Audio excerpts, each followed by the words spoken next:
Data ചോർച്ചയുമായി ബന്ധപ്പെട്ട് secretariat ജീവനക്കാരടക്കമുള്ള ആളുകളാണ് ഹൈക്കോടതിയെ സമീപിച്ചത്. സ്പാർക്കിൽ നൽകിയ ഔദ്യോഗിക വിവരങ്ങൾ അത് ചോർന്നു എന്നുള്ളതാണ് ഹർജിയിലെ ആവശ്യം. അതുകൊണ്ട് തന്നെ ചോർത്തിയവർക്കെതിരെ നടപടി വേണമെന്നും ഹർജിയിൽ ആവശ്യപ്പെട്ടിരുന്നു. അതാണിന്ന് ഹർജി ഹൈക്കോടതി ഇന്ന് പരിഗണിച്ചത്. ആ ഘട്ടത്തിൽ ഒരുപാട് ചോദ്യങ്ങൾ ഹൈക്കോടതി ചോദിച്ചു. അതിൽ ഏറ്റവും പ്രധാനപ്പെട്ട കാര്യം ഇതിൽ വ്യക്തിഗത വിവരങ്ങൾക്ക് എന്ത് സുരക്ഷിതത്വമാണ് ഉള്ളത്? പ്രൈമ ഫേസിയിൽ തന്നെ ഇത് സ്വകാര്യതയിലേക്കുള്ള കടന്നുകയറ്റമായി കണക്കാക്കപ്പെടേണ്ടി വരും എന്ന് കോടതി പറയുന്നു. അങ്ങേയറ്റം ഗുരുതരമായ ആരോപണമാണ് ഉയർന്നിട്ടുള്ളത്.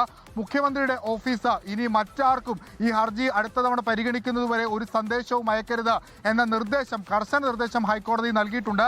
അത് സർക്കാർ അംഗീകരിക്കുകയും ചെയ്തു. GP-യുടെ ആ ഉറപ്പ് ഹൈക്കോടതി രേഖപ്പെടുത്തി. വ്യക്തിഗത വിവരങ്ങൾ ഔദ്യോഗിക ആവശ്യത്തിനല്ലാതെ ഉപയോഗിക്കരുതെന്ന ഉത്തരവ് നേരത്തെ നിലനിൽക്കുന്നുണ്ട്. ആ ഘട്ടത്തിൽ ഇങ്ങനെ ആളുകൾക്ക് സന്ദേശം ലഭിച്ചത് ഏത് സാഹചര്യത്തിലാണ് എന്ന ഗുരുതര ചോദ്യമാണ് കോടതിയുടെ ഭാഗത്തുനിന്ന് വന്നത്. സ്വകാര്യതയ്ക്കുള്ള കടന്നുകയറ്റമായി ഇതിനെ കണക്കാക്കപ്പെടുന്നുണ്ട്. സർക്കാർ ഇതിനെ പ്രതിരോധിച്ചത് ഇത് സ്വകാര്യതയിലേക്കുള്ള കടന്നുകയറ്റമല്ല, IT മിഷൻ വഴി ലഭിച്ച ചില വിവരങ്ങളാണ്, അത് ചില രേഖകൾ അല്ലെങ്കിൽ ചില നമ്പറുകളാണ്. അതിന്റെ അടിസ്ഥാനത്തിൽ മാത്രമാണ് ഇത്തരത്തിൽ സന്ദേശം അയച്ചത്. അതോടൊപ്പം തന്നെ എല്ലാ ജനങ്ങൾക്കും ഈ സന്ദേശം ലഭിച്ചിട്ടില്ല.